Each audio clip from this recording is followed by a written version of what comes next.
And we're live with the Black Shoe Diaries post-game show for the massacre, not a massacre, but just for the underwhelming performance today that Penn State put up against Illinois in a 16-14 loss. I'm Dan Basilia, your host as always, coming to you from the beautiful campus of Texas Tech University. Along with us tonight, as always, first off, we'll introduce Bill. Bill, say hi to everyone. Hi to everyone. Bill's very excited tonight, as you can tell. Watching not college football, but rather hockey and sporting the sweater of his team. Joining us from New York is Devin Edwards. Devin, say hi to everyone. You can't tell me what to do. You're not my real dad. What the hell just happened? Okay, that was Devin. Devin, how old can you be? And finally, uncontrollably laughing and wearing a Gonzaga shirt. Nice. Go Zags. I actually have a Gonzaga basketball jersey at my house. I bought in 1999 out of an East Bay magazine when they went to the Elite Eight for the first time. I got it at Goodwill. It's a dry fit. I got it at Goodwill for $4. Oh, nice. Yeah. Impressive. But yeah, that's a recruiting analyst and all-around good guy, Nick Pollitt. I'm a Gonzaga fan. Hey, I will love Adam Morrison from now until forever. But yeah, so normally we do a lot of, not a lot, but we do some analysis here on the Black Shoe Diaries post-game show. We're not going to do that tonight because today's game really pissed all of us off. And it probably pissed most of you off, too. So what we're going to do, we're each going to take 2 or 3 minutes and just bitch and say who should be fired and whatever we want to say. And I'm not sure, do we want to let Devin kick it off, or should we save him for last? Because his is going to be the biggest tire fire of them all. Well, like I said, I'm going to concede some of my time to Devin. Right. Okay. Well, let's start with Nick then. We'll go Nick, me, Bill, and then Devin, and we'll run through it that way. And just say whatever the hell you want. This is just going to be a venting show. So Nick, go right ahead and start us off. All right. Well, I'll start by saying that at this point it's extremely obvious that Hackenberg is hurt. I mean, he's clearly been. He hurt. I don't think it's that much of a stretch to say that he's been hurt for a few weeks now, because a lot of those accuracy issues that he's been showing have clearly he hasn't been using his legs the same way. Like all those deep balls he missed today, he missed at least 2 extra touchdown passes today on deep balls where he had guys wide open, and it's because he's not using his legs anymore. And I mean, not that there's an easy answer to solve that, but I feel like something at some point has to be done to. I mean, it's not an easy fix, and I will say that it's not completely on John Donovan, but a lot of it is, just in regards to the play calling and the whole offensive execution in general. Yeah, the wide receivers are inexperienced still. The offensive line is better. It's still not fantastic, but some of the play calls today were just horrific. And I don't know how the one thing Hackenberg's been able to prove that he knows how to do is I don't know how you don't attempt to pick up 4 inches on that huge 4th down play to effectively end the game. That blew my mind. I really was shocked that they didn't go for that, especially with how. Yeah, against the worst rush defense in the Big Ten, almost the worst rush defense in the entire country. Yeah, and Penn State was not getting stuffed. I mean, even when they were running, it was a yard. They were getting a push. They were not tackled in the backfield. The only play I remember going for a loss at all was the jet sweep. I think it was Eugene Lois on the jet sweep. Or maybe the second Deshaun Hamilton, which was the second time they tried to run a jet sweep in 4 plays. I mean, it was it was pretty baffling play calling all day, honestly. And to be fair, it would look a lot better if Hackenberg had hit on some of those deep throws. But it was just a mind-bogglingly terrible offensive game plan in general.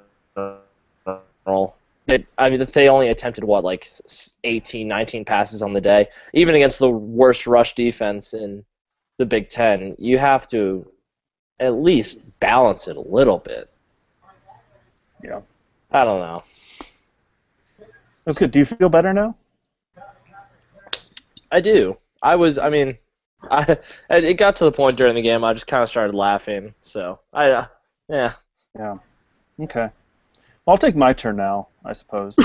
And then we'll go to Bill, and then Devin will just set fire to the internet afterwards. It's going to just be like me greased up showing my ass would break the internet underneath. I hope you realize that. Oh, God. Maybe we've wholly misunderstood what we should be doing here tonight. All right. Yeah, so I don't even know where to start. I would not say that I'm on the fire John Donovan train. It is his first year. He doesn't have a full stack, and I'm willing to admit all of that. But even with, the limited resources he has on offense, you'd like to see an offensive coordinator sort of adapt and show some progression throughout the year. And I don't think we've had a different game plan from game 1 to game 11 now all year. When something's working, we stop it. To take today, Akeel Lynch was getting 6-7 yards at carry going over the right guard throughout the first quarter. Through the first half, I think we might have ran that play 3 times and run to the left, where we were getting 1 yard every time, about 80% of the time. I've said it before. There's just the play calling just boggles the mind. There's a first and 10 that we had. We had a 5-yard penalty, so we started off at 1st and 15. I forget where it was. I think it was sometime in the third quarter, maybe. And then we run on 1st and 15, 2nd and 12, 3rd and 8, I believe, and punt. That boggles the mind. I have no clue what the offense is doing, and I understand that we're limited, and execution hasn't been there completely. There have been drop passes.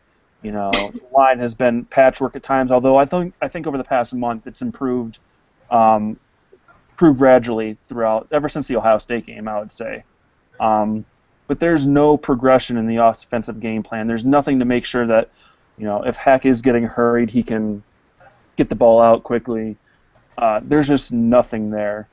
And I saw after the game today that people want to say, you can say that you want Bill O'Brien, but he lost to Indiana. But yeah, we lost to Indiana because you had a defensive coordinator that allowed Indiana to score 44 points on a Penn State defense. I don't even know what to say at this point. And I have so many more thoughts in my head, but I can't get to them right now because I get so angry watching this team and just trying to express that anger at times. Going back to the Bill O'Brien type of comparison, and obviously they are 2 different types of offenses to compare. But going into that 2012 season, Bill O'Brien had a quarterback in Matt McGloin that had shown nothing in 4 previous years at Penn State. He was coming back as a 5th-year starter. He was starting Derek Day, or Bill Belton. Bill Belton got hurt, and then Derek Day at running back. Starting Allen Robinson at wide receiver, who to that point had 3 career catches to his name. He had a decent line. Donovan Smith was a freshman. There were some other guys that had experience, but not a whole lot of starting experience. Stankiewicz might have been the only guy who had a whole lot of starting experience on that line that year. Mosby Fielder. What's that? And then Gary Gilliam. And Gary Gilliam, yeah. Who was a tight end. Yep. And then at tight end you had a redshirt freshman, I believe, and Kyle Carter. That was Jesse James's first year. You had Matt Lehman, who no one had ever heard of before that year, or at least wasn't thought of to be an offensive weapon at all. and you look at what that offense did. Their lowest yard output that year was 330 yards against Virginia in the 17-16 game, in the Ficken game. This team this year has gone for 330 yards or less in 6 of 11 games. And, if you put Bill O'Brien on this team, I think he knows how to adapt an offense. It may not be great, but I think he could adapt and do what you need to, make this offense work. John Donovan hasn't adapted at all this year. He has his offense, and he's going to run it, whether or not it's going to work or not, because I don't know if his mind is vast enough to come up with an offense that works. I'm willing to say, hey, maybe the cards were just too much stacked against him this year. But his seat is hot for next year. If Franklin got rid of him at the end of this season, I wouldn't be sad about it. But if he brought him back, I'd be like, all right, let's see what happens. But if the same thing happened, obviously he's out after next year. But yeah, so those are my thoughts. I think I was really put off about the whole the narrative that Bill O'Brien's a better coach, but he lost to Indiana and almost lost to Illinois last year. Well, they still put up points last year, and it was a John Butler defense that really fucked us over. I love Devin, and I think most of you who follow us on Twitter know that. And he can be very animated at times and turns his arguments up to 20 right from the get-go. He doesn't let them simmer and add stuff to it. Devin is very extreme right from the beginning. But more often than not, he's right. And I'm not willing to say he's right about Pat Chambers yet. But last year, he was like, get rid of John Butler. And look at the night and day difference between a John Butler defense last year and a Bob Shoop defense this year, with a lot of the same guys. So that's my rant. Bill, you go ahead and do whatever you'd like, and I'll start battening down the hatches here. If we're doing whatever I'd like, I'd turn this off and I wouldn't talk about Penn State football again for the rest of the year. So we'll just go right to the pulling teeth portion of talking about this team. There's the old Joe Paterno saying, you're never as good as you think you are when you win, and you're never as bad as you feel when you lose. This team, at least on the offensive side of the ball, is as bad as they probably feel right now. I know I'm a Penn State graduate. I'm never allowed to question anything Joe Paterno said. Yes, I say that all facetiously, but I'm not saying anything. Yeah, I'm like that's a bad saying in this instance, because I'm reading through Tom Dinehart, I believe that's how you say it, whatever, his takeaways from this week's game. Over the last 2 games, Illinois allowed a combined 85 points. There was one other little factoid he had in here. Christian Hackenberg, 8 for 16, 93 yards. The total offense at 265 yards against the worst defense in the Big Ten. There is no reason why. And I understand wanting to say, well, I really do, saying, listen, this is year 3 of the sanctions. If it was going to be really bad in any year, it was going to be really bad in year 3. I really do understand all that. But I'm going through right now, and this is the best defensive performance that Illinois has had this season. That is... It's usually bad to say that. It's especially bad when I look at Illinois' schedule, particularly its non-conference schedule, where it played Youngstown State, Western Kentucky, and Texas State. Yeah, they had more depth. They didn't have the talent, but they had the depth. They had the guys that could they can bring him in and out, rest, whatever. But it is still, in my opinion, completely reasonable to expect that a team filled with Division I level football players should be able to do better than touchdown, turnover on downs, punt, punt, fumble, punt, end of half, punt, punt, touchdown, punt, punt, end of game. I think it's completely reasonable to say that. One of the things that I've seen people say is remember that a lot of the people on Penn State's sideline could be on the Illinois sideline today because they could have flipped over when Beckman was going around trying to poach. Or the guys on Illinois would kill to have guys the quality of Penn State would kill to have Illinois' numbers. How many players on Illinois honestly are of the caliber to play at Penn State? And I'm really not saying that as like a nose-in-the-air asshole. But out of high school, I really do want to go through and look at, say, the offers that everyone on Illinois got from various schools. Like Mike Dudek, the fantastic Illinois wide receiver who shredded Penn State all day. He had, let me pull this up, he was a 3-star recruit, the number 943 overall player in America. Offers from 3 schools, Illinois, Illinois State, and North Dakota. It's not Penn State going up against good, well-coached teams that are just able to use its depth and its talent all throughout the field. This is Penn State just not showing up and getting thoroughly outplayed, outcoached, out-hustled, out-everything against a really bad football team. And it's just so unfortunate. And at this point, the end of the season cannot come soon enough. Yeah. And now, like Penn State, I punt. All right, Devin. We should put some like NSFW type of thing on the screen right now. If I had that capability, I would.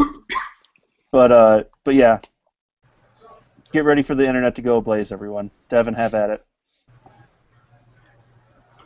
So it seems that people take either one of two approaches. One, you can criticize the coaching of a man who has been for his entire career an entirely incompetent offensive coordinator who has never in his entire career been anything of note, anything good, anybody who has been a hot commodity. He was at Vanderbilt. They had the 88th, 74th, and 84th ranked offenses. So you know what? Let's start from a position where coming into this year, what is that noise?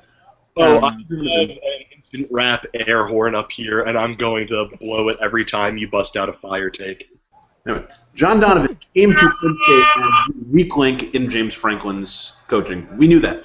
At Vanderbilt, they did not score a lot. At Vanderbilt, they won a lot of the same ways they've won this year, by outlasting teams. They did not come out and put up numbers. They kind of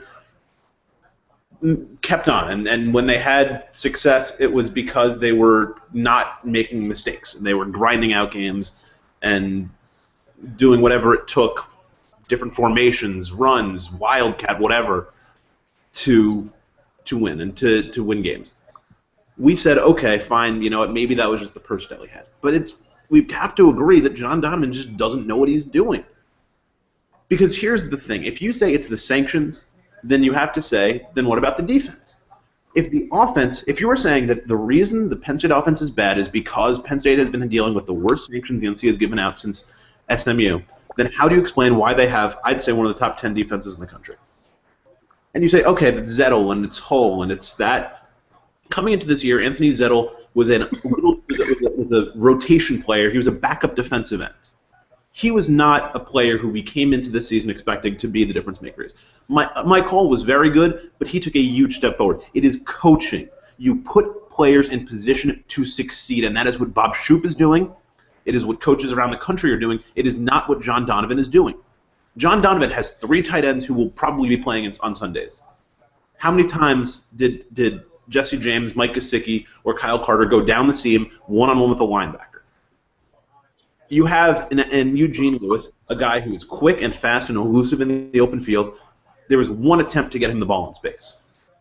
You have Christian Hackenberg, who is a guy who has a rocket arm, who the offensive line, it's not great, but it was holding up today. He was not running for his life as he has in other games. And yet you throw it 15 times with Christian Hackenberg. That is unacceptable. 47 to 15 is not a good ratio if you're Georgia Tech. I mean, it's ridiculous. It's complete and utter incompetence, and you don't need to say it's the sanctions to criticize it. You cannot hide behind the fact that Penn State has 47 scholarship players, or whatever number it is, to excuse away bad play calling and inability to make adjustments. Penn State came out this season and put up lots of yards in the air against UCF and Akron and UMass, or not UMass, who was the other team we played? Because we didn't really throw that well against UMass. But anyway, Penn State came out throwing the ball for a whole mess of yards. Rutgers, I think Hack had 300 yards against Rutgers. Anyway, we have gone downhill from there because other teams have made adjustments because they say, okay, these are the 3 routes Penn State will run, and here's how we defend them. John Donovan's genius move was to use the Wildcat more, and it's actually become pretty solid for cranking out 3-4 yards in short yard situations. But he has not shown a single inclination to get Penn State to be able to move the ball efficiently. He has not shown a willingness to stick with what is working. That's the insane thing. Hackenberg was really strong the last 2 games. Started out, I think it was 3 of 4 in the opening drive. Last game, 3 of 3. This time, he's a rhythm quarterback. He's a quarterback who worked well in up-tempo systems. And yet, what does Penn State do every single time? Slow it down. They run, they run, they run. Cole Chiapelli had 3 carries in a 4-play span with Christian Hackenberg as his quarterback. Because naturally, when you have those 2 in the backfield, it's Chiapelli who needs to be handling them all. I just don't understand how anybody can defend John Donovan on those grounds. And all around the country, if you watch any other teams, I was watching Iowa versus Wisconsin, and those 2 teams, it's not Baylor who's moving the ball at will. It's short underneath passes and running the ball to the outside and inside with different kind of schemes other than just zone blocking every single time. Sure, you can blame some of it on the offensive line, but there's just no creativity. There's no spark, and it's like Donovan is finding one thing at a time and adding it. Like after a couple weeks, like, oh hey, a wildcat. Oh hey, bubble screens. This time it was how many times did we run a reverse today? Like 7. Like it's like Donovan is like reading like coaching offense for dummies and comes to a new chapter every so often and decides, oh, that's a thing I should try out. Authored by Jay Paterno. No. Jay Paterno used the NCAA 08 playbook for PS2. You know what? I could really go for that because I missed the Sprint HD. Yeah.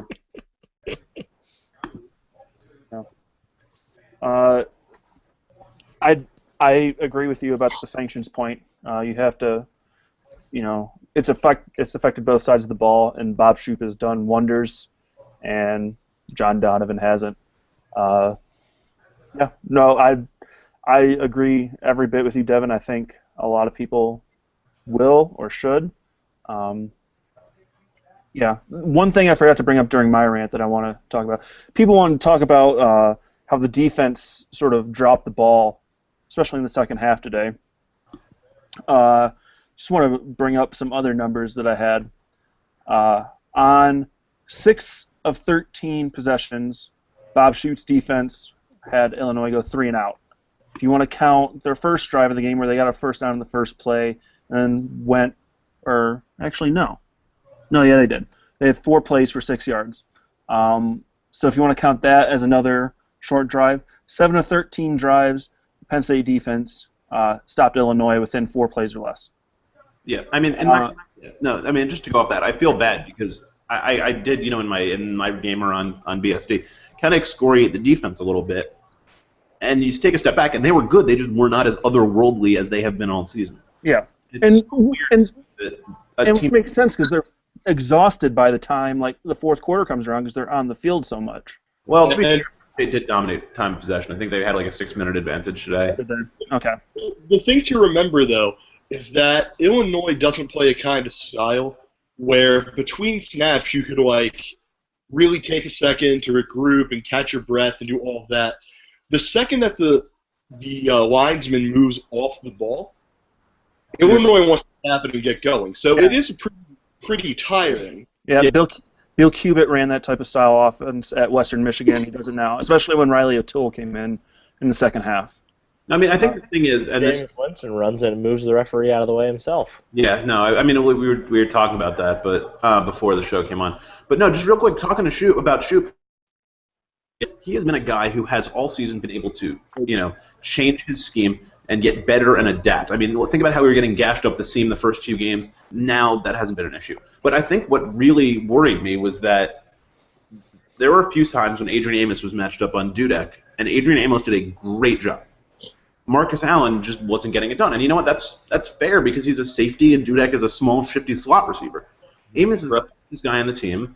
I don't understand why he was not permanently on Dudek and why you weren't going man coverage when all they were doing was throwing passes underneath the coverage. It was the first time that I have questioned Bob Shoop since the Northwestern game because he is a guy who I have otherwise just unflinching, unfailing devotion to. Yeah, and there are going to be those games. There are going to be the games where you have questions. But for Bob Shoop, it's the exception and not the norm. Yeah. It's like with Bill O'Brien in the offense, like the Indiana game. He did not run the ball against them. Coaching the Indiana game. If Penn State scored, what was it in the Indiana game last year? 24 points. Yeah, they scored 24. Hey, you're winning. Yeah. Yeah, I mean that Penn State's defense last year was like literally the worst defense in school history. Something like that. I mean, they left like 50. What they left 50 points in back-to-back games, something like that. 40 points in 3 straight games. I mean, if this offense is that defense, and so there's only so much you can do when one of your units is like otherworldly bad. Yeah. One last thing I wanted to do about the drives. Illinois' first 6 drives went for punts. And then their last drive of the first half was the Zettel offsides, which led to a touchdown. Penn State's first 4 possessions, they started at the Penn State 48, the Penn State 46, the Illinois 49, the Penn State 43. They scored 7 points during that time. Obviously, they should have had 10. Chris Gola mishandled the snap on the field goal on the second possession. But yeah, they had four drives that started near midfield, and they came away with 7 points. This shouldn't have been a defense. It shouldn't have come down to the defense there in the last 5 minutes of the game. The game really should have been handled within the first quarter, the way they were going and moving the ball there in the first part of the game. That's the other point I wanted to make about drives and things. And real quick, on that second drive where Gullah mishandled the field goal attempt, you will remember Penn State got into the red zone, had a 1st and 10 from I think the 8-yard line, and ran it 3 times and kicked a field goal. Yeah. Mm-hmm. Right after Christian Hackenberg made a perfect throw to Chris Godwin the previous drive. They threw the ball once. To be fair, you could probably argue that didn't deserve to be a touchdown. I think it did. I think because if you call it the touchdown, then after the whistle, the ball comes out. It doesn't matter because the play's dead. Well, the thing is, you have to catch it all the way through, so you have to maintain possession all the way through. It doesn't negate that it was a beautiful throw, though. I honestly think because here's the thing: if you make the catch and after the play, at what point are you just standing in the end zone? They rip the ball out of your hands. Is it an incompletion? I think once the play is done, the play is done. I mean, I don't think it would have been overturned. And I would say the same thing if it was against Penn State. He made the catch, completed the catch, then after they called the touchdown, it was stripped from his hands. All right. I guess one last game type of venting I might want to do. We talked about the 4th down play there with a minute and a half left. 4th and inches against the worst rush defense in the Big Ten, and they punt it. I want to know, and be honest. Before that play, did you say go, or did you say punt? I said go. I'm going to pull up my tweets because I have timestamp proof. Yeah, Bill, what did you say? I said go for it, and my logic was threefold. One, Christian Hackenberg has shown throughout his career, for all of the issues that he has had this year, the one thing that he has always been able to do is when you say, Christian, go out there and run for 6 inches and get us a first down, he runs, he gets 6 inches, he gets a first down. That is just one thing that Christian Hackenberg does as well, if not better than anyone in college football. 2, you trust that defense to do so much.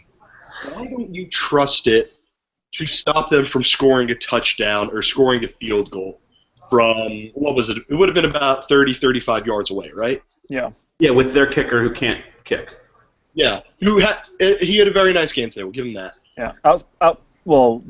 Inside 30 yards, he had a very nice game. Yeah. And then reason number 3 is, let's just hypothetically say you give the ball back to them. They don't have time to put a full drive together. So if they get the ball back with time. Let me see. They got the ball with 1:48 left, and that 1:48 they were able to get in field goal range.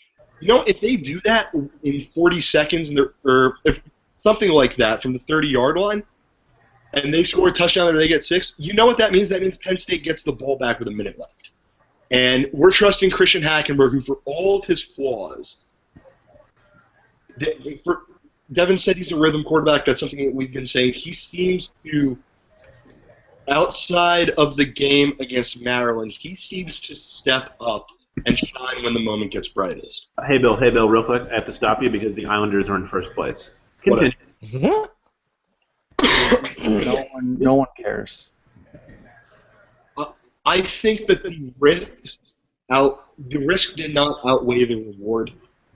You're trusting a defense that has given up the exact same thing all day to not give up the exact same thing for 1:48 against an offense that's been in the group. I just really thought it was the bad move, and it was something that certainly it's certainly something that deserves being questioned. Mm-hmm. Especially because we've seen conservative play calling kill Penn State at other times this year. Yeah, and since 1966. Yeah. Nick, before the punt, did you say go or punt? I said I didn't put it on Twitter or anything, but I was saying go for pretty much the same reason Bill said. If there's one thing I trust Christian Hackenberg to do, it's to pick up a first down on a QB sneak. I mean, like Bill said, honestly, I can't think of the last time he wasn't able to do it. I mean, I trust him implicitly with that. I mean, honestly, I still do trust Hack implicitly with most things, but that especially. So I was saying go. Yeah, didn't he? And he even picked up 2 or 3 against the Ohio State defensive line. Yeah. He's so good. He knows exactly where he waits. He sees the holes. Break it outside. Yeah. I mean, here's the thing, and it's not even about risk reward. It's not about how much time was on the clock in his defense. It is about you have an opportunity to win the game or to extend the game. And I firmly believe that I come from the Herm Edwards school. You play to win the game. If you have an opportunity to put the game away with your offense on the field, you take that opportunity every single time, no matter how good your offense is, no matter how bad your offense is, no matter how good the other defense is. You have to play to win the game. And think of last year against Michigan. 4th and 1. It's in the 3rd overtime by this point. 4th overtime by this point. Apologies. Me and Bill are probably holding each other at this point because we're so scared. Asked about that after the game. He said someone had to win that game. Someone had to show that they wanted to win that game, and he wanted it to be Penn State. And he was willing to say, you know what, we're going to roll the dice, and we're going to try to win. We're not going to try to not lose. And of all the things that I miss about Bill O'Brien, his huevos. The fact that everything that he did, it was conceived as he's trying to win this football game. With this staff, from top to bottom, it seems that, to me at least, it's more, we're going to do everything we can to make sure we do not lose this football game. And it seems like exactly the same thing, but it's so vastly different. It's the difference between punting on 4th and that much, or trusting your 6'4" quarterback who can go like that and get the first down to get that much. Yeah, I mean, and that's the thing. I don't blame James Franklin for the offense, and I don't blame James Franklin for the fact that we're 6-5, because I think that we can come to an agreement that this is not James Franklin's offense. This is not James Franklin's defense. James Franklin is kind of a figurehead style of a head coach. He does a great job on the recruiting trail. He's an ambassador for the program. He will go out and do whatever it takes to get Penn State the national spotlight or whatever. He's a terrific head coach.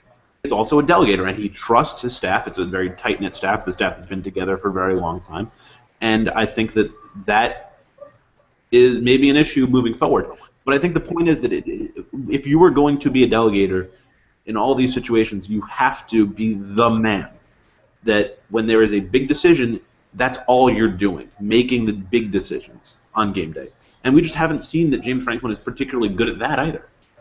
And I love James Franklin, and I'm glad that he's the coach of this program, but it's issues like that, and maybe it's this year, it's the team, and maybe, whatever, the sanctions, blah, blah, blah. But I just don't see a killer instinct in him. And that's tough for me to say, but I don't know, man. It's a real bummer. Right. And I guess this sort of segues into the next thing that we want to try to do.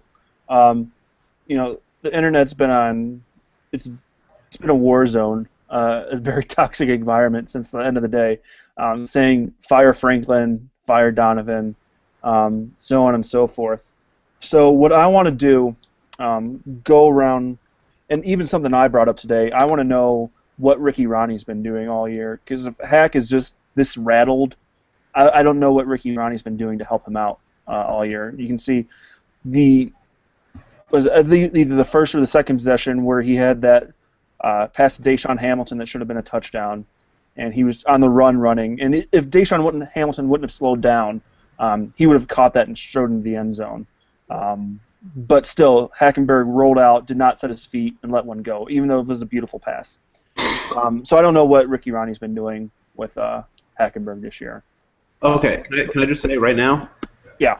Charlie Fisher is the associate head coach and wide receivers coach at Richmond Spiders. Would you, right now, why would you not bring him back? He's worked with Hackenberg in the past. He's whatever. Just give him $200,000 in an office. I don't care what he is. He's the Hackenberg guru. Yeah. I mean, he probably wants to be a coach, but yeah. I mean, if we're not going to fire Ricky Ronnie or John Donovan, which we should, but I mean, I just something and help Hackenberg get back to being Christian Hackenberg. So what I want to do here is I'm going to list the offensive side of the ball as coaches, and on a scale of 1 to 10, I guess give me how much they deserve to have their job performance looked at. We won't say fired. We'll say how much they deserve to get their job performance looked at. 10 being, we need to take a serious look. 1 being okay. So we'll start with head coach James Franklin. I think Devin really, elaborated on what his position is. He's not a play calling head coach. He's not the greatest game day coach, but he, he organizes the program. So we'll start with James Franklin. On a scale of 1 to 10, how much should his job performance be looked into? Bill, we'll start with you. I think a 2, because think about kind of what we're laying out. His job is to be the figurehead of the program, the guy that we put out there, and he's the person that everyone looks at in when they think about Penn State football, they think James Franklin. He's the guy that is supposed to kill it in recruiting and do all that stuff.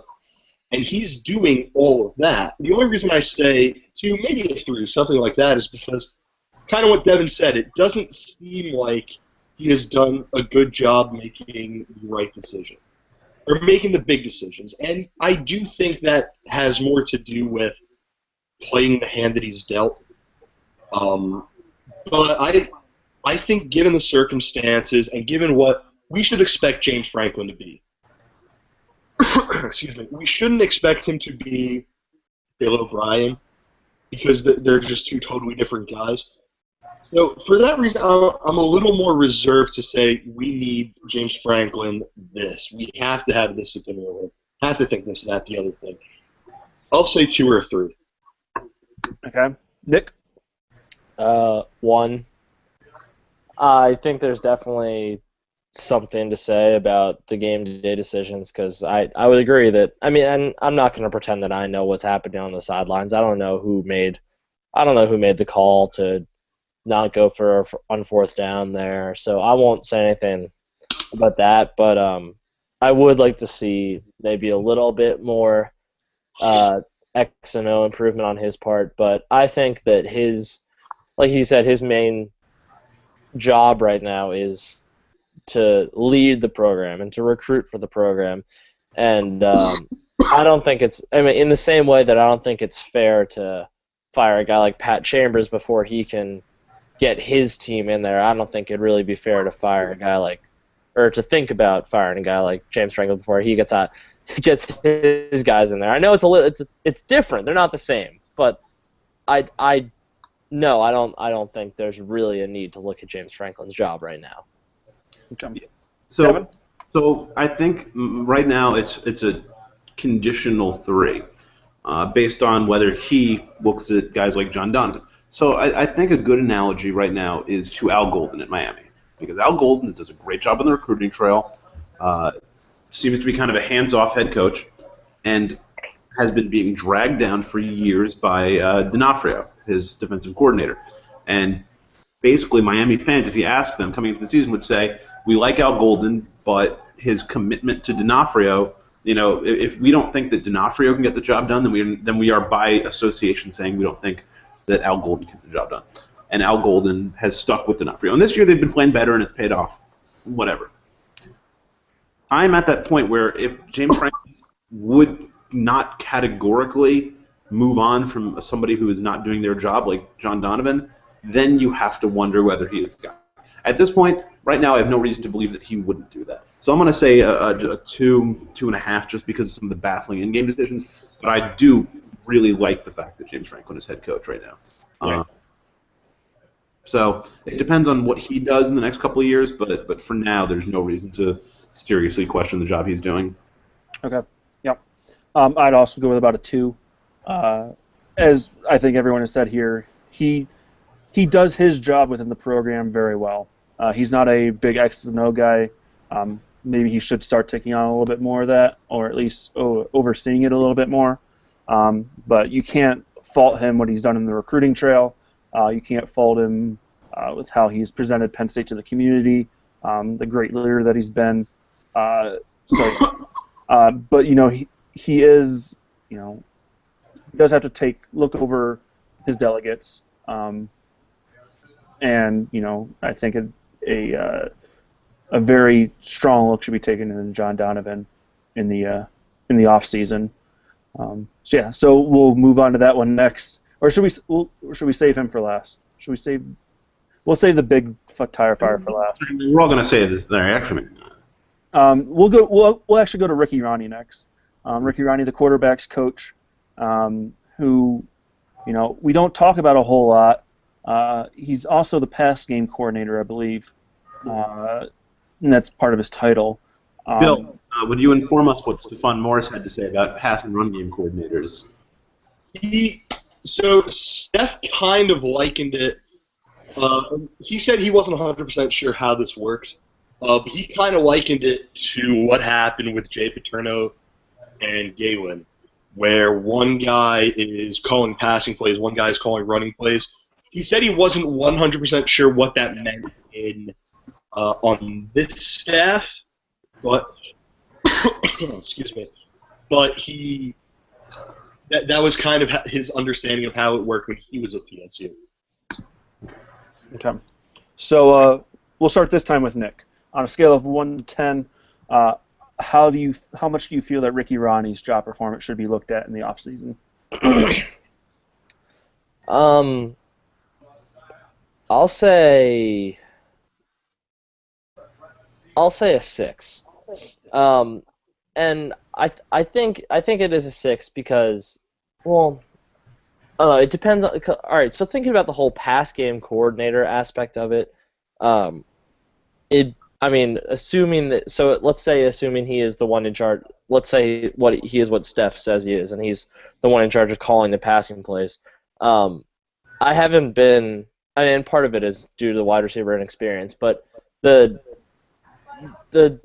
receiving corps hasn't done anything that's really inspired me. They haven't run their routes well for the most part. And I mean, again, it's hard to put on him just because they are so young. I mean, Geno Lewis is the elder statesman, and he's a redshirt sophomore, so that's kind of hard to put on him. But I think my main qualm with him is that we haven't heard his name. We haven't heard of him doing anything hands-on with Hackenberg to help correct some of these problems. We haven't heard anything about what he's been doing to really help the team, and I'm not saying that he should be.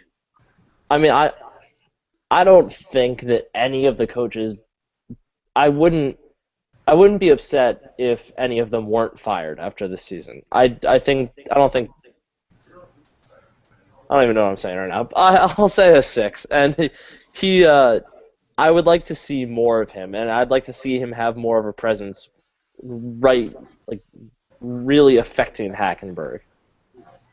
Right. Devin? Here's the thing. I mean, we don't know what Ronnie's doing. I mean, just like Nick said, all we know is that Christian Hackenberg has gone from one of the country's most promising young quarterbacks to a complete head case who has meltdowns on the sideline. And all I know is that Ricky Ronnie, if you're the quarterback's coach at Penn State, your job should be the caretaker of Christian Hackenberg, because he's the future of the Penn State program. And I don't have any reason to believe that Ronnie has been doing it, because you look at Hackenberg and he does not look like a guy who is matured under the tutelage that he has deserved. So I mean, for all I know, Ronnie could be doing good things and just John Donovan's killing it. But I mean, without knowing anymore, I'd have to put it at like a 7 or an 8, just because it's the job of the quarterback's coach to work with the quarterback, and it's not the stupidity, but it's the freshmanicity, if that's a word, of the mistakes that Hackenberg is making. He just isn't getting the proper coach. And there are a lot of holes in this team, and Christian Hackenberg should not be one of them. Okay. Bill? I would. Excuse me. I'm sick. I apologize. I would put Ricky Ronnie at a 4, and the reason why I'm a little more hesitant to be critical of him is when he was at Vanderbilt, he turned Austin Carter-Samuels and younger Aaron Rodgers into not great quarterbacks by any stretch of the imagination, but solid quarterbacks.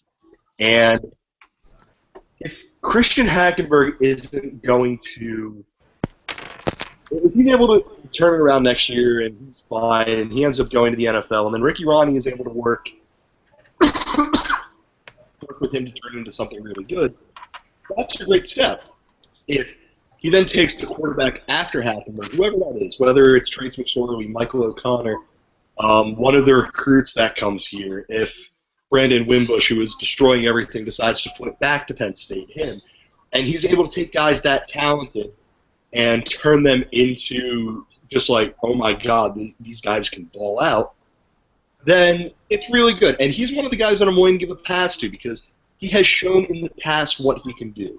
And I understand Carter Samuels, his senior year, at 11 touchdowns and 9 interceptions. I mean, he wasn't lighting the world on fire. He wasn't lighting the world on fire, but it was better than some guy who was really, really bad. Like, it was something. And if he could do that with a guy who was really, really bad, like Austin Carter-Samuels, imagine what he could do down the line for Christian Hackenberg. He's one of the guys I'm willing to give 1 or 2 more years until we're saying, hey, let's take a look at Ricky Ronnie. But 4. I'm a little more. Good year, actually. You okay over there, Bill? Yeah, I don't know what's wrong with me. It might be Ebola. I'm one of those people that, like, I get a head cold and I have no cough, and then I get over the head cold and suddenly I sound like I have emphysema. Nice. Cool story, bro. I hate those people. I'm going to also go with about a 4 or 5. He has proven himself in the past, but still, you look at Hack, and some of it's probably being gun shy from just getting hit so much this year. But all the technique that he gained from Charlie Fisher and Bill O'Brien, it seems like he's forgotten all of it this year. He has happy feet. He's been short-arming a lot of passes. Like, he probably put at least 4 or 5 passes at receivers' feet, at their feet today. You know, and then there's some passes, obviously. Kyle Carter dropped 2 or 3. Jesse James dropped 1. Yeah, but, I mean, it has seemed like, and I didn't want to say this, at the beginning of the year, even up through, Michigan or so, I want to say, it's been the offensive line that really hasn't given Hack a chance to do what he needs to do. But the offensive line has played much better over the past month, I would say. And Christian Hackenberg is still making those same mistakes. Although we didn't have the characteristic, oh my God, why did you turn the ball over, turnover today for Christian Hackenberg, which was nice. That's Ricky Ronnie. Next, we'll go to run game coordinator and offensive line coach Herb Hand. Also, chopped competitor Herb Hand. He's the offensive line coach, which has been a point of contention all year. But as I've said, I think they've really improved over the past few weeks, especially with Miles Diefenbach coming back. It's really hard to do what you want with 2 defensive linemen, converted defensive linemen, and a center who is supposed to be playing guard, making up your defensive or your offensive line. But you do what you can, I guess.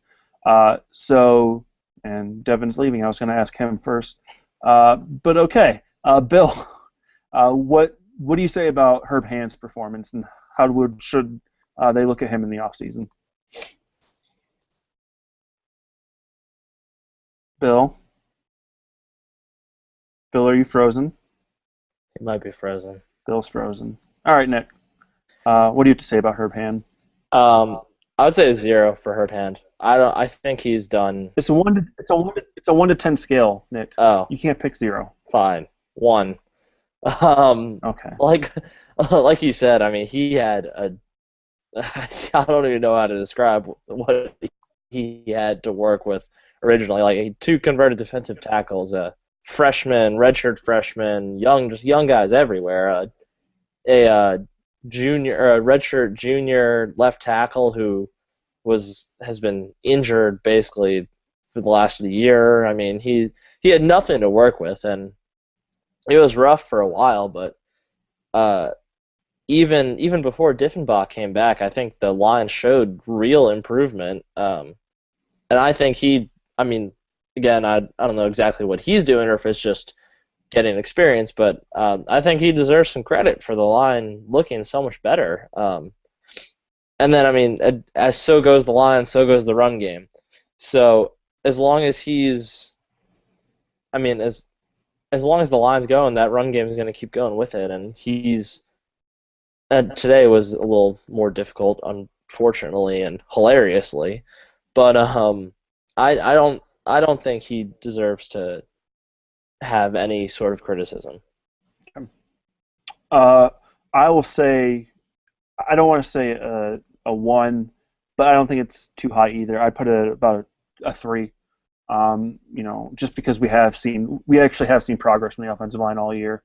And I was really interested to see Wendy Laurent didn't start at center today. I don't think he played at all at center today. So Mangiero came back to the center spot, and I was wondering how this would affect the run game, because we played well last week with Mangiero at right guard, and Laurent at center with Diefenbach back at left guard. And it looked like for the most part, the offensive line that we were used to in run blocking, at least. So Angelo Mangiero just should not be at center. He's not a good center. He whiffed on I think it was a 3rd and 6 draw play that Akeel Lynch ran in the 3rd or 4th quarter. He just whiffed on a block, and yep. I moaned when I saw the draw play on 3rd and 6, and I looked at a replay and said, if Mangiero makes that block, Akeel Lynch probably has a first down. But that's one of the execution things we talk about the offense. It's not all on the play callers, but there are some execution problems. But we'll get to the play callers here in a little bit. I didn't understand. I don't know. I would love to hear the reasoning why Laurent didn't start at center. Yeah, I don't know if it's I don't think it's the egg throwing incident from however long ago. Maybe he's just hurt, and we'll find out more out about it on Tuesday during James Franklin's press conference. So yeah, I'd say a 2 or 3, somewhere around there. Bill and Devin are still gone, so you and me are just going to talk about Josh Gaddis, wide receivers coach, and it's probably better we can just zip through it. Josh Gaddis, the wide receivers coach, coaching over a very young group. Geno Lewis is just a redshirt sophomore. Deshaun Hamilton's a redshirt freshman. The wide receivers have not been able to get a whole lot of separation this year, and that's kind of troubling. But it is, especially with Hamilton and Godwin and Blacknell and all them, it is their first year in this offense. It's also Geno Lewis, his first year in the offense, but he at least has some experience at the position in a Penn State uniform. So what do you say about Josh Gaddis, Nick? I'd say a 1 again. I think Gaddis. Like you said, the wide receivers, they haven't done a great job of getting separation. They've, and that's been a really underrated part of Hackenberg's regression this year. But considering who they are, they've been more than I think we could have expected. I mean, Deshaun Hamilton's been amazing, frankly, for most of the season. And I think What'd I miss? we're on Josh Gaddis. Yeah, we've already talked. You missed your opportunity to talk about Herb Hand. We're on Josh Gaddis. Herb Hand gets a 1. He's awesome. Yeah. Let me just say, Herb Hand. I agree. He's a 1. He was dealt the worst hand out of any coach on this team. It looked really bad for him for most of the season. But in recent weeks, the offensive line has looked much better. You could see it's improving, and that's the one thing that I've wanted. Just to see some kind of improvement on the offensive line, and he's had that. He's going to have a little more depth next year. He's going to have a few more guys next year. Diefenbach's the only person leaving, correct? Yeah. Correct. Well, unless Donovan Smith is stupid enough to think his draft stock is still high. Nope. Yeah. I hope he doesn't realize that, because before this year, if he would have had a decent year, he probably could have gone out this year, but not anymore. So yeah, he's going to be. Herb Hand has done a very nice job doing what we've expected him to do. All right. Yeah. Okay. So do you want to finish up what you're saying about Gaddis there, Nick? Yeah. So like we said, the wide receivers have had a lot of difficulty getting separation, but that's mostly due to their inexperience and their, age. For what they have been able to do, I think he's done a great job coaching them. The fact that Godwin and Blacknell have been able to step in and contribute, it kind of speaks to the depth of the wide receiver, but it also speaks to coaching. And I think the other thing that we need to talk about, if you're going to talk about Gaddis, is the fact that he's the offensive recruiting coordinator. And frankly, the guys that we're bringing on the offensive side of the ball right now in the recruiting aspect are studs. So I think that you have to think about that also. All right. Devin, Josh Gaddis? Devin? Oh, wait, what I missed? What are we talking about? Josh Gaddis? How do you rate his? I don't know. 4, 3, 2, who cares? Wide receivers coach. Not Gaddis. Well, wait, is he the one who ran the 40, or is that Smith? Yeah, that was Gaddis. That was Gaddis, yeah. Yeah, keep him around because he's fast, and you could probably, suit up and be... Play in a pinch. Yeah. Bill? Josh Gaddis? Yeah, I'd say probably a 3 or a 4. Of course, we all want to see the wide receivers play better. But he has been doing a good job being an offensive recruiting guy. Inexperienced wide receivers. Don't really have a guy that could truly take the top off of the defense. And with Tompkins next year, hopefully we finally get that. But I'm excited. I'm excited to see what he can do in the future, because he's still a young guy, and really the only reason I would say get rid of him is because Terry Smith is a cornerbacks coach, and he's also proven that he can coach wide receivers. So have him coach both cornerbacks and receivers, and then that opens a spot for Charlie Fisher to come back. And just have Gaddis be a recruiting guy. And all he does is just 40. Hey, if I beat you in a 40, you have to come defend State, and they're like, sure, old man. Deal. All right. I'll put it at about 2.5. His receiving core is young. They'll figure things out, I think, as they get older. I guess we can talk about Charlie Huff, running back coach. Akeel Lynch has been fantastic, and I've said he was going to be fantastic since the beginning of the year, and I think we're starting to see him become the feature back, and it probably should have happened a lot earlier. Probably won't take any more than a minute. Bill, what do you say about Charlie Huff?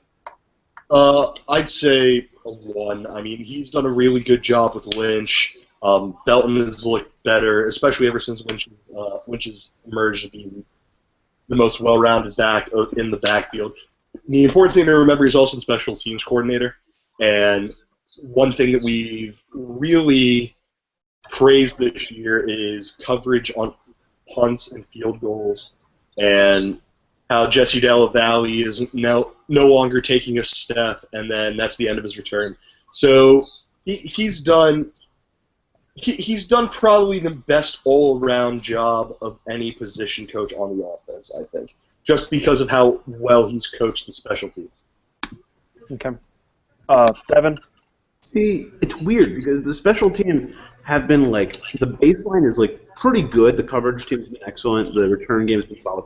But every week there's a really stupid thing that the special teams units do, like muff a punt or just decline to pick up the kickoff. They've had a ton of kicks blocked. There's been a botched snap. And it's not his fault. It's just execution. It's just weirdness, and I don't know why that's coming from a group that otherwise seems to be so well coached. I don't think there's any reason to have little faith in Huff. Just Akeel Lynch has been awesome, and I think I still am befuddled as to why it took this long for him to become the feature back, and why Zach Zwinnach was ever getting carries at the beginning of the year. I love Zwinnach, but this is just he just was not getting it done, and Akeel Lynch was riding it. It's not Huff's decision, obviously, but it's probably John Donovan. So screw that guy. Nick?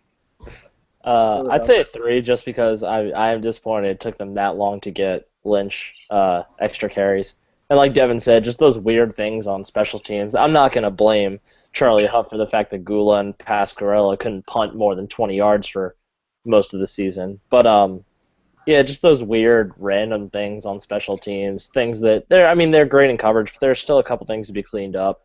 And just, like you said, I'm disappointed it took him that long to get Lynch more carries. Yeah. Cool guy, though. I talked to him at the coach's caravan. Very nice guy. Cool. I can't picture anyone on the staff not being a cool guy. Yeah. guy. I can. Well, Devin, we don't. With you on stuff like this. Actually, Josh Gad is a great guy, too. Talk to him also. Bob Shoup seems like an angel. Yeah. Brent Cry, I met him. He's a really cool dude. Herb Hand, of course, is the second coming of Christ. I'm going to go with a 1.5 for Charlie Huff just because of the taking so long to put in Lynch. And I'm only grading him on his offensive coaching. Special teams is something else. So now where the fun begins. John Donovan, offensive coordinator and tight ends coach. He doesn't use the players that he coaches. I'm gonna leave Devin till last. Bill, 1 to 10. How does John Donovan's job performance need to be looked at in the offseason? Probably a 6 or a 7. I am of the belief that completely giving up on someone after 1 year when they can't run the system they totally want, they're still getting used to all the players, that is a bit naive. It's not his fault that, say, Christian Hackenberg holds on to the ball too long, or he throws a pass at a receiver's feet, or they drop a pass, or Bill Belton will dance around in the backfield, just things of that nature. Those things aren't his fault. But there are plenty of things that he certainly has not done well at all. Always been very bad. Some of the decisions in terms of when we run which play when is horrible. Not using the guys that make this offense potentially special. So, namely James and Gesicki. That's just naive. There's just so much that, kind of what you said earlier, there's so much I want to say, and I'm just not 100% sure how to articulate it. Anytime a team is 119th in rushing offense and 109th in scoring offense, someone needs to sit down and say, let's take a look at this guy. Let's figure out why. Why aren't we better? And yeah, there are some depth issues. Yeah, it took the offensive line a little bit to get around.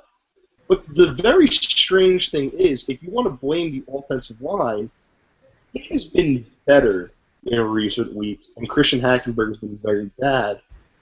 And the offense, Christian Hackenberg has been bad. The rushing game has been what's been carrying this team. So it's just a very weird situation. I don't want to totally give up on the guy yet, but I am willing to say, hey, you know what? Let's take a minute. Let's say, hey, John, what's going on here, buddy? Okay. Nick, offensive coordinator and tight ends coach John Donovan. Tight ends coach. I'll say a 7. I'm kind of in the same line of thinking as Bill. I don't think anyone deserves, barring truly exceptional circumstances, and I mean, who knows? Maybe by the end of the year this does fall into that category, but I don't think anyone truly deserves to be fired after just one season of giving it a try. And I have so many things I could say. I'm trying to pick the things that kind of stand out the most. It is disturbing how little he uses the position that he coaches. I mean, it's just downright strange. Honestly, it's to the point where I question if he even coaches the tight ends, because he doesn't use them. I don't get it, and I don't think that there needs to be a discussion about his job security this offseason, but I think there needs to be a serious discussion and some serious self-reflection of his own play calls. I think they need to do something where they kind of get like a basic overview to look at his play calls, and when he calls, like Bill said, when he calls them, what he's calling when, what his, like, so he can see for himself what his go-to plays are in which situations, and when he does things like calling 5 jet sweeps in a matter of 9 plays, so he can kind of self-reflect on that, and hopefully that will help him grow as a coach. So I think I put him at 7 in regards that he needs to take it upon himself to take a serious look at his own performance. I'm going to go before Devin because I want to just sit back and listen to him. So this is a ranking on how much their job performance should be looked at. And for John Donovan, that's an absolute 10. I'm not saying he should be fired. I'm not saying it's a 10 on his firing, but I'm saying it's a 10 that his job performance should absolutely be looked at. And I've stated it numerous times tonight. You can check my Twitter feed at DJ Vasilia. Plug. I'm only like 13 Brand. followers away from 1,000. Brand. But yeah, no. Just some of the things he does is baffling. We have seen he has no sense of adapting to what the defense is doing. He has no way of adapting to what his offense can't do, or can do for that matter. Job performance-wise, he absolutely needs to look at. I don't think that means he has to be fired. But if anyone's getting talked to this offseason, it's John Donovan. So I say it's a 10. Fire, I put it at a 4 or 5. But yeah, he absolutely needs to be looked at in the offseason. Devin, go ahead. So as Nick so eloquently pointed out, John Donovan is the tight ends coach, and John Donovan does not use the tight ends. This tells me that Pointed John that out. Donovan is aware that the tight ends are being improperly coached, and John Donovan is aware that he is completely incompetent. So at least he has self-awareness, so that's something. John Donovan, okay. Last year, I openly and repeatedly called for the firing of John Butler. He did not get fired, but he left when Bob left and went up to Houston. And Bob Shoop came in and was like, oh, this is what a defense is supposed to look like, guys. So 1 year, new coach, great results. John Donovan is not a first-time offensive coordinator like Butler. Butler was a first-time defensive coordinator. He was a young guy. He was learning on the job. This is John Donovan's 4th year as an offensive coordinator. They have all been bad. John Donovan needs to be fired. So if 10 is getting his job looked at, I'm a 12. Okay.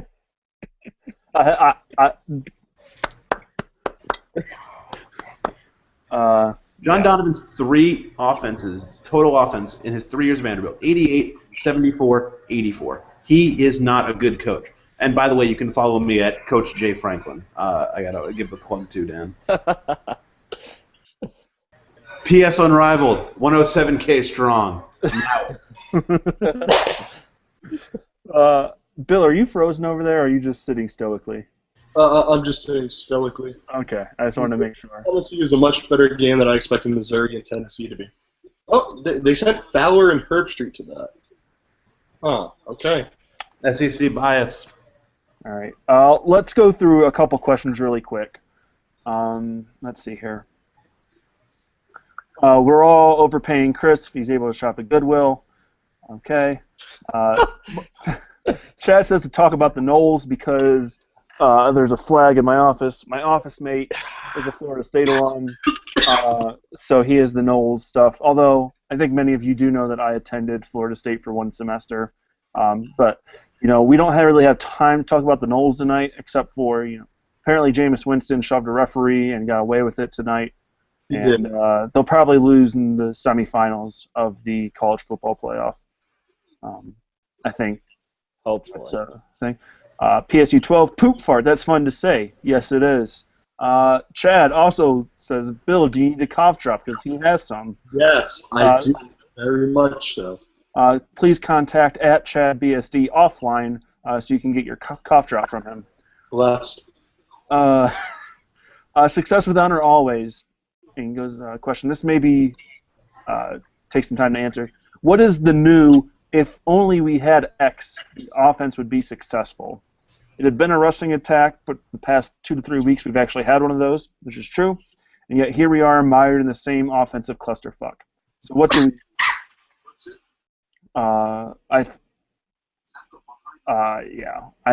I'd say it's a new offensive coordinator. Lane Kiffin. Hey, I'm all about Lane Kiffin coming. I would love Lane Kiffin. Yeah. That'd be awesome. No, Lane Kiffin's a douchebag, though. We all, let's be honest, we fucking hate Lane Kiffin. Right. Think about a recruiting tandem of James Franklin and Lane Kiffin. Yeah, I mean, yes, but... Here's a fun conversation to have. Roll the dice with Charlie Weiss. This is a conversation I had pretty frequently when we would talk about... Kevin Wilson is not getting fired. No, listen. When That'd be awesome, though. When those rumors were around, people say we don't like him, he's a scumbag, he's shady, blah, blah, all that. It's so easy to overlook things of that nature when you're winning. Yep. Yeah, but I still would not have been comfortable with Urban Meyer if he got hired. Like, I don't know if I would either, but I know I'd be a whole hell of a lot more comfortable if this team had 1 loss. Or no losses. And that probably would happen with Urban Meyer. Well, meh. And Larry Johnson would still be here. Ooh, Shut up! Would be here. Yeah, but Sean Spencer... Although, yeah, Sean Spencer's awesome. Great job. Nah. But yeah, I think the thing that this offense needs, it needs its quarterback. Christian Hackenberg is either physically hurt or so far in his own head that he doesn't know how to get out. He needs to either get physically healthy or he needs to get mentally back on track. And I think it is going to happen. I just don't know if that's after he has 4 weeks off to get ready for a bowl game, or after he has 8 or 9 months off to get ready for next season? All right, I have one. I think he needs Allen Robinson. I think he needs that guy he can go to at any time on any play and know that he will at least have Allen Robinson is better than 50-50 chance of getting any ball. I think having that. It seemed like Geno Lewis was that guy at the beginning of the year, and then just stopped. He had like 10 catches, 3 games in a row. I mean, his number. If you look at his numbers since, as somebody put it on Twitter, since he was benched, the numbers for both he and Hamilton just have plummeted. And I mean, so have Hacks. And it does kind of align with Big Ten play starting too, I think. But so that could be a factor also. But yeah, I think that go. I mean, I don't know. Maybe Geno is the guy, and he's just not using him that way. But having that surefire NFL go-to receiver would sure be helpful. Yeah. BB Penn State 10 asked. I didn't answer. Oh, I thought you were agreeing a new offensive coordinator. Yeah, but I have to come up with something else. So okay. I have something else, you dick. Go ahead. Penn State football, if this offense had an identity, right? Because it's like, hey, are we a team that's going to like throw it 50 times like we did in the first couple games? Are we a team that's going to run it 3 times as often as we throw it like it was today? Are we a team that's going to, go spread occasionally or wildcats, jet sweeps, and power runs? Like, John Donovan is just kind of... Okay, do you guys remember Magic cards? Magic the Gathering? Yeah, Magic Gathering, right? The last South Park was about it, I think. Yeah, exactly. So remember how like some kids would be really lazy and just like throw all their cards together and have a rainbow deck, and they would always just get beat up by the guy who had like the black white or like blue green or whatever. No. John Donovan has a rainbow deck of Magic the Gathering. Okay. I only speak Yu-Gi-Oh. Jesus Christ. Moving on. What do you think our record would be this year if we had a dual threat quarterback? So if we had a Tommy Stevens or a Brandon Wimbush anchoring this team, what would our record be? Well, they're both 17 and in high school.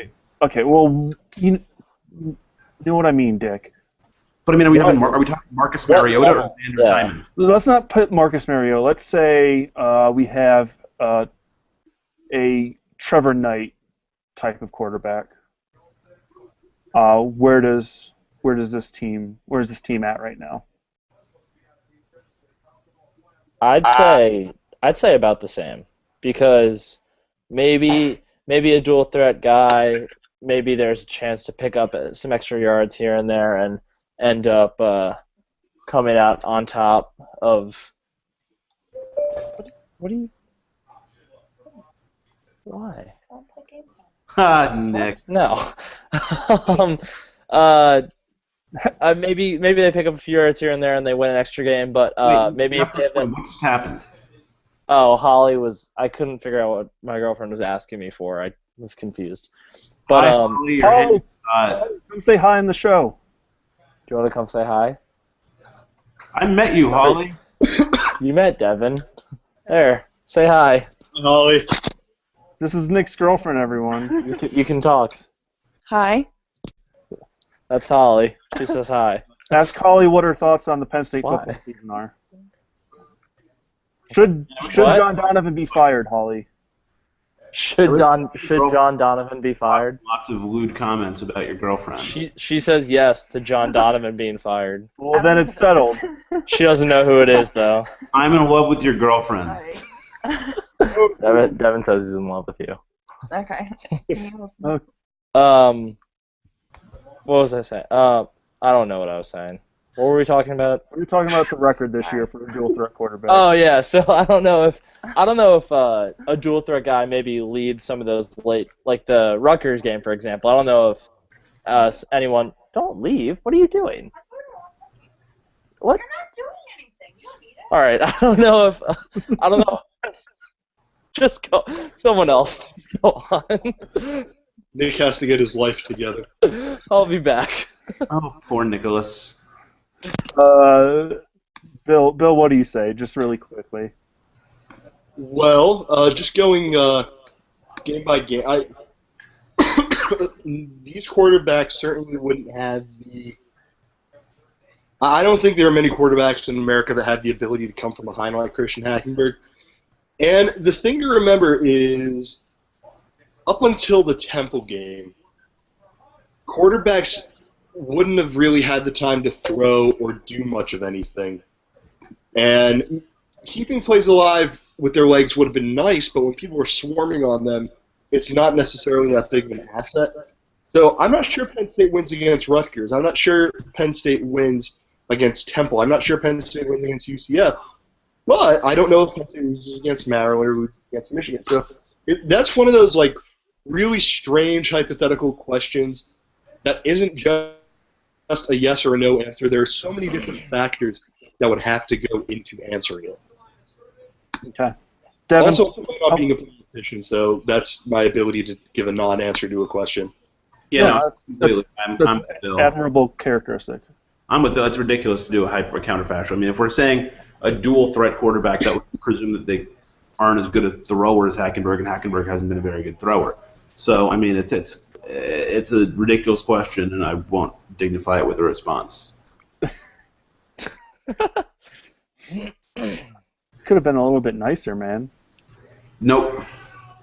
No, I mean, like, what does that mean? A dual threat? I mean, like, come on, give me a quarterback. Like, okay, John Donovan wants a system. James Franklin wants a system with a dual threat quarterback. Okay, say Trevor Knight's the quarterback. Without getting his head.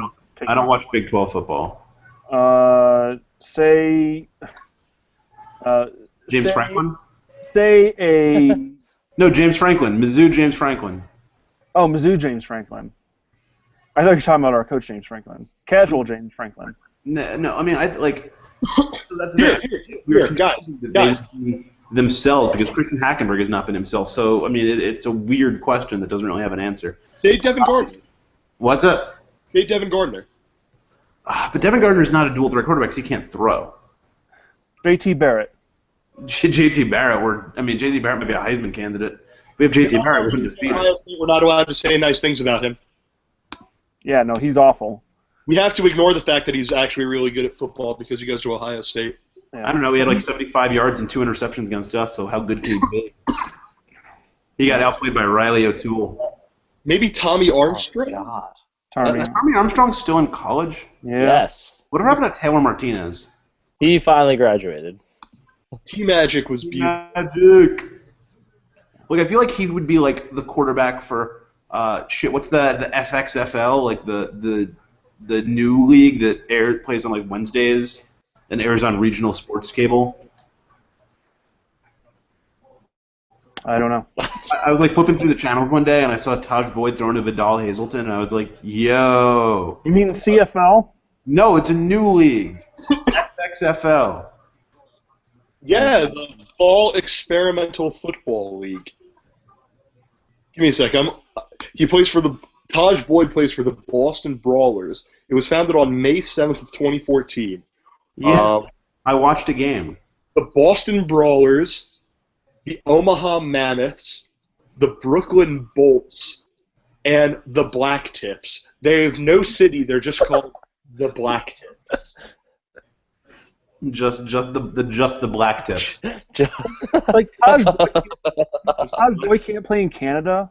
Like he has to go to this random league with 4 teams. You know, it's going to be really awful if we're kind of making fun of this league in jest, and we find out a Penn Stater plays on one of these teams. Oh, I don't think so because I remember looking.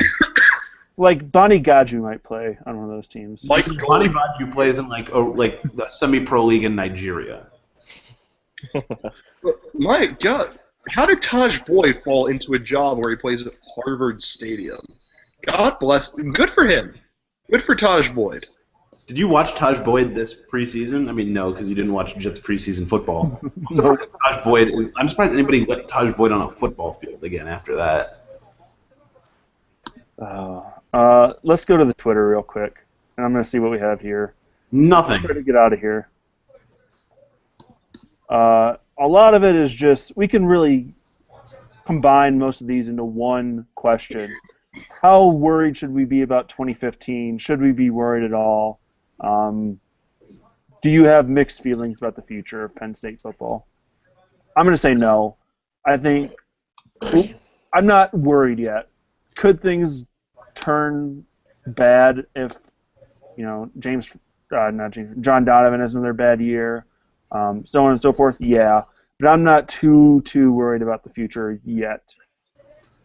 Here's why the only time I will worry is if Michigan or Kansas or any school with an opening decides to hire Bob Shoop, which they should. But I pray that they do not, because Bob Shoop is the great white hope. Yeah. Listen, Pat Narduzzi needs to get a job first.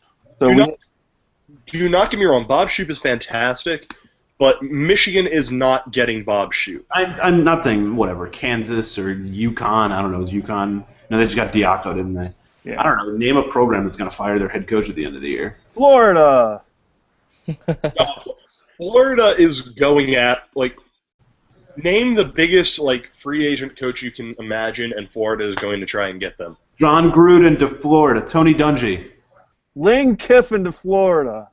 That I've actually heard the name Lane Kiffin thrown around, and that makes a ton of sense. Mike Gundy. I've He heard would Mike fit Gundy. so well. I've heard Mike Gundy, and I think that. And someone to recruit You well. read the Grantland piece on Mike Gundy? It was really good. He's a man. He's 47 at this point. Yeah, how? I think that rant was 10 years ago. I feel so freaking old right now. Mike Gundy is 46. 47. Ah! Oh, I was right. I was Yeah, hoping he it was went over. 50 just so I could do the SNL I'm 50 thing. Hey, speaking of SNL, Cameron Diaz, musical guest, Bruno Mars. Oh, God. That sounds awful. That's happening tonight, apparently. Last time Bruno Mars was on, they did that sneakily not horrible skit where Pandora sketch? Which one? Pandora sketch? Pandora, yeah. I like that. That was good. A very good sketch. Bruno Mars is a very talented entertainer. He is. Of course, it didn't help that he couldn't sing Louis Armstrong, but... Blue. All right. One last question. We'll talk about Michigan State for a minute, and then we'll call it a night because we've already been on for an hour and a half. Author withheld. When will James Franklin do the only logical thing for the program and name Devin Edwards offensive coordinator? When? Seriously though, I feel like offensive coordinator is the easiest job. I feel like maybe coming up with plays would be hard, but calling plays is pretty easy. We have all played so many games of Madden and NCAA. We understand how to do it. I feel like if you gave me 3 options and told me to pick one, I would pick really well. I don't think you could have answered that question in a better way than author withheld would have liked you to answer it. Right. All right. Michigan State. Do we have a shot? No. We've said we haven't had shots in 2 season finales, and then look what we've done in the last 2 season finales. Yeah, but don't jinx it. No, we're gonna lose. It's gonna be 730 to -12. Yeah, I think Degrees. What? Is Nick just giggling? Nick, stop making weather jokes when you have an atmospheric scientist on the show. Wait, what did Nick say? Did Nick say, "Hey, boob"? No, he said you said -12, and Nick goes degrees. Hey, boob. Well, see, now that's a whole other thing with having an atmospheric scientist here. Having an atmospheric scientist that lives in Lubbock, Texas. Hey, boob. That just becomes a whole different can of worms. Hey, boob. Hey, boob. So Grapple. Grapple's my favorite. So yeah, do we have? We're gonna get killed by Michigan State. Yeah. If at least 3 Penn State players do not die on the field, I will consider it success. How many body parts does Shirley Calhoun rip off of Christian Hackenberg? Enough to wear around his neck like a trophy. Bill? We've had Shirley Calhoun discussions before, which is why I go to you.